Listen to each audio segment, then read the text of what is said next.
Congress party అధికారంలోకి వచ్చేందుకు బీసీలకు రిజర్వేషన్లు కల్పిస్తామని చెప్పి హామీ ఇచ్చింది కామారెడ్డి డిక్లరేషన్ వేదికగా. అయితే కామారెడ్డి డిక్లరేషన్ వేదిక ఏదైతే హామీ ఇచ్చిందో హామీని నిలబెట్టుకునేందుకు కాంగ్రెస్ పార్టీ ప్రయత్నం చేసింది.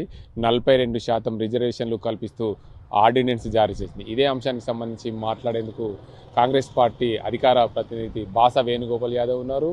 సార్ చెప్పండి, ముఖ్యంగా ఏదైతే కాంగ్రెస్ పార్టీ కామారెడ్డి వేదికగా బీసీ డిక్లరేషన్ చేస్తామని చెప్పి హామీ ఇచ్చింది, అందులో భాగంగా 42% రిజర్వేషన్లు కల్పిస్తూ ఆర్డినెన్స్ జారీ చేసింది. ఇవన్నీ అమలయ్యే అవకాశాలు ఉన్నాయంటారా? రేవంత్ రెడ్డి గారి నాయకత్వంలో మంత్రి మండలి క్యాబినెట్ నిర్ణయం తీసుకుంది. అంటే క్యాబినెట్ నిర్ణయం తీసుకున్నందుకు ముఖ్యంగా మా కాంగ్రెస్ పార్టీ తరఫున, నిజామాబాద్ జిల్లా కాంగ్రెస్ పార్టీ తరఫున, మా తరఫున, మా బీసీ తరఫున ప్రత్యేకమైనటువంటి ధన్యవాదాలు తెలుపుతున్నాం మంత్రివర్గానికి. ఇకపోతే గత ఎలక్షన్ల కంటే ఎన్నికల ముందు కామారెడ్డిలో బీసీల బహిరంగ సభ జరిగింది. బీసీల బహిరంగ సభ జరిగినప్పుడు ఆ రోజు కర్ణాటక ముఖ్యమంత్రి గారు సిద్ధరామయ్య గారు వచ్చారు. అప్పుడున్నటువంటి మా పీసీ అధ్యక్షులు రేవంత్ రెడ్డి గారి నాయకత్వంలో ఆ రోజు బీసీ డిక్లరేషన్ చేయడం జరిగింది. ప్రధానంగా డిక్లరేషన్లు ఏం చెప్పామనంటే, కాంగ్రెస్ పార్టీ అధికారంలోకి వస్తే తప్పకుండా స్థానిక సంస్థల్లో బీసీలకు, బడుగులకు, బలిన వర్గాలకు 42% రిజర్వేషన్ కల్పిస్తామని చెప్పడం జరిగింది. అదే మాట ప్రకారమే ఈరోజు గౌరవనీయులు ఏఐసిసి అగ్రనేత, పార్లమెంటరీలో ఉపనాయకుడు, బడుగు బలిన వర్గాల దేవుడుగా భావించే రాహుల్ గాంధీ గారి నాయకత్వంలో ఈరోజు నిర్ణయం తీసుకోవడం జరిగిందని చెప్పక తప్పదు.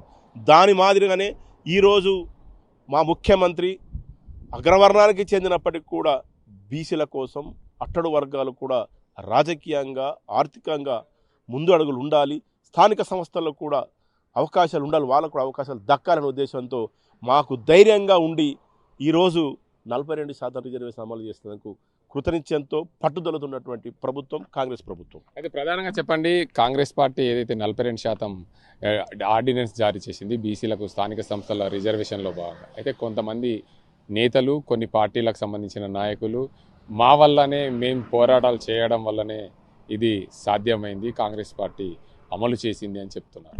ఇప్పుడు ఎవడైతే పోరాటం చేస్తున్నాడో, ఈరోజు కాంగ్రెస్ పార్టీ ఎప్పుడైనా కానీ బడుగులకు, బలిన వర్గాలకు అండగా నిలిచినటువంటి పార్టీ. ఏ రోజైనా కానీ కాంగ్రెస్ పార్టీ ఒక మాట ఇచ్చిందంటే నిలబడే పార్టీ. ఈరోజు దేశంలో బడుగులకు, బలిగిన వర్గాలకు ఒక వేదిక ఉంది అని అంటే అదొక కాంగ్రెస్ పార్టీయే. రాహుల్ గాంధీ గారి నాయకత్వంలో దేశంలో, ఈరోజు రాష్ట్రంలో గౌరవ ముఖ్యమంత్రి రేవంత్ రెడ్డి గారి నాయకత్వంలో ఎప్పుడైతే మేము నిర్ణయం తీసుకున్నామో, ఎదురుగా ఉన్నటువంటి పార్టీలు, అగ్రవర్ణాలకు చెందినటువంటి పార్టీలు ఏవైతున్నాయో వెన్నులో చలి పుట్టింది. ఈరోజు 42% ఏదైతే స్థానిక సంస్థల ఎన్నికల్లో బడుగులకు, బలిన వర్గాలకు రిజర్వ్ కల్పించాలనే ఉద్దేశంతో మొదటి నుంచి చెప్తున్నటువంటి విషయం ఏదైతుందో, భయభ్రాంతులకు గురైపోయి ఎక్కడ బీసీలు ఆవైపోతారో, మా రాజకీయానికి మనుగడ ప్రమాదకరమవుతుందనే ఉద్దేశంతో వాళ్ళు ఏదో మాట్లాడుతున్నారు, వాళ్ళు నమ్మే పరిస్థితి లేరు. ఇంకోటి ఏంటంటే, ఈరోజు మీరు చూడండి, దేశంలో కాంగ్రెస్ పార్టీ జాతీయ అధ్యక్షులు దళిత జాతి బిడ్డ అనేటువంటి మల్లికార్జున ఖర్గే గారు ఉన్నారు. అదే మాదిరిగా రాష్ట్రానికి వస్తే పీసీ అధ్యక్షులు గౌరవనీయులు మహేష్ కుమార్ గౌడ్ గారు ఉన్నారు. అగ్రవర్ణానికి చెందినప్పటికీ గౌరవనీయులు రేవంత్ రెడ్డి గారు ఉన్నారు. స్పీకర్గా తీసుకుంటే ఒక దళిత జాతి బిడ్డ అనేటువంటి గడ్డం ప్రసాద్ గారు ఉన్నారు. ఏనాడైనా కానీ కూడా ఈరోజు భారతీయ జనతా పార్టీ కావచ్చు, బీఆర్ఎస్ పార్టీ కావచ్చు, ఏదైనా బీసీల కోసం పనిచేసే సందర్భాలు ఉన్నాయా? ఈరోజు రాష్ట్రంలో తీసుకుంటానా, గతంలో 10 ఏళ్లలో స్థానిక సంస్థల ఎన్నికల్లో 34% ఉండేవి. 34 బీసీలకు స్థానిక సంస్థల ఎన్నికల్లో 34% రిజర్వేషన్ ఉంటే, గత పాలకుడు అయినటువంటి దొరపాలకుడు కేసీఆర్ గారు ఏం చేసిండంటే 34 నుంచి 18 తీసేసిండు.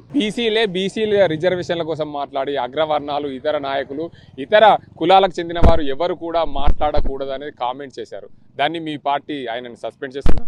దానికి సంబంధించిన విషయానికి ఎప్పుడైతే పీసీ దృష్టికి వచ్చినా, డిసిప్లిన్ కమిటీకి పోయిన తర్వాత నాయకులు వాస్తవాలు, అవాస్తవాలు దాని మీద పూర్తి స్థాయిలో సమాచారం తీసుకొని నిర్ణయం తీసుకుంటారు.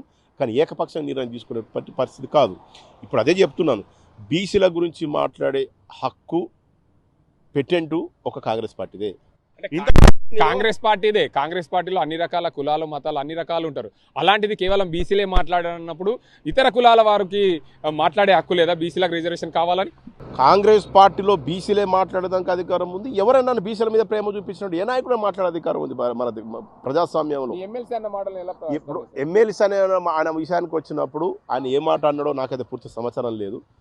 ఆయన అన్న మాట మీద పూర్తి స్థాయిలో మేము మా పార్టీ నాయకత్వం నివేదిక తీసుకుంటే, కానీ ఒకటి చెప్పచ్చు, మాట్లాడే అధికారం ప్రతి ఒక్కరికి ఉంది. మా పార్టీ విషయానికి వచ్చినప్పుడు ఇతర పార్టీలు మాట్లాడే వాళ్ళు కూడా మాట్లాడచ్చు, కానీ మీ పార్టీ నాయకులు ఏదైతే గత 10 ఏళ్లలో కావచ్చు ఎప్పుడైనా కానీ బీసీల కోసం చేసినటువంటి సందర్భాలు ఉన్నాయని నేను అడుగుతున్నాను. నేను మీరు ఒక్కటి చూడండి దయచేసి అన్న, నేను ఏమంటున్నా అంటే టీఆర్ఎస్ పార్టీ ప్రభుత్వం 10 ఏళ్ల కాలంలో 34% రిజర్వేషన్ తీసుకుపోయి అందుకెళ్ళి 18 తీసేసింది. అంటే ద్రోహులు వాళ్ళ కాదా? ఈరోజు ఒక మేడము అంటే జాగృతి మేడము, కవిత మేడం గారు ఈరోజు బీసీల కోసం యుద్ధం చేస్తున్నట్టు. నువ్వు 10 ఏళ్ళలో ఏం చేసినా మేము అడుగుతున్నాము. మీకు చేసే అధికారం కూడా లేదు. ఎందుకనంటే మీ గతంలో మీ నాన్నగారు ఎవరైతే ఉన్నారో మీ నాన్నగారు అప్పుడు ప్రశ్నించుంటే బాగుండేది. ఈరోజు బీసీలు బడువైన వర్గాలు కాంగ్రెస్ పార్టీ వైపు పోతున్నారనే అక్కస్తోటి లేనిపోరు రాజకీయాలు చేస్తున్నారు. ఈరోజు తెలంగాణ ప్రజలు నమ్మే పరిస్థితులు లేరు. Okay, thank you very much. మొత్తానికి చూసుకోవచ్చు, కాంగ్రెస్ పార్టీ ఇచ్చిన మాట నిలబెట్టుకుంటుంది. 42% బీసీలకు స్థానిక సంస్థల్లో రిజర్వేషన్లు కల్పించేందుకు ఆర్డినెన్స్ జారీ చేసిన నేపథ్యంలో అది పూర్తిగా అమలయ్యేందుకు సిద్ధమవుతుంది. పూర్తిగా స్థానిక సంస్థల ఎన్నికల్లో 42% రిజర్వేషన్తోనే ముందుకెళ్తుంది కాంగ్రెస్ పార్టీలో ఎవరైనా ఏమైనా కాంగ్రెస్ పార్టీలో ఉన్న నేతలందరూ కూడా బీసీ రిజర్వేషన్ల కోసం మాట్లాడచ్చు. ఎవరైనా సరే అనవసరంగా మాట్లాడితే వారిపైన క్రమశిక్షణ చర్యలు ఉంటాయి. పార్టీ క్రమశిక్షణ సంఘం ఉంది, దానిపైన చర్యలు తీసుకునేందుకు పీసీసీ నేతలు దానికి సిద్ధంగా ఉన్నారు. ఎవరైనా సరే అనవసరంగా కాంగ్రెస్ పార్టీని దూషించద్దు, దూషించిన కాంగ్రెస్ పార్టీ నేతలకు శిక్ష తప్పదని చెప్తున్నారు. మరోవైపు స్థానిక సంస్థలు ఖచ్చితంగా రిజర్వేషన్ అమలు చేసే దిశగా కాంగ్రెస్ పార్టీ సిద్ధంగా ఉందని చెప్పి పీసీసీ అధికార ప్రతినిధి బాస వేణుగోపాల్ యాదవ్ చెప్తున్న పరిస్థితి ఇది ఇక్కడ పరిస్థితి. కెమెరా సాజింతో గంగారెడ్డి, RTV నిజాం. తెలుగులో ఫాస్టెస్ట్ న్యూస్ ఇప్పుడు కొత్త అవతారంలో 5 సెకండ్లోనే పూర్తి వార్తా సమాచారం మీ చేతిలో.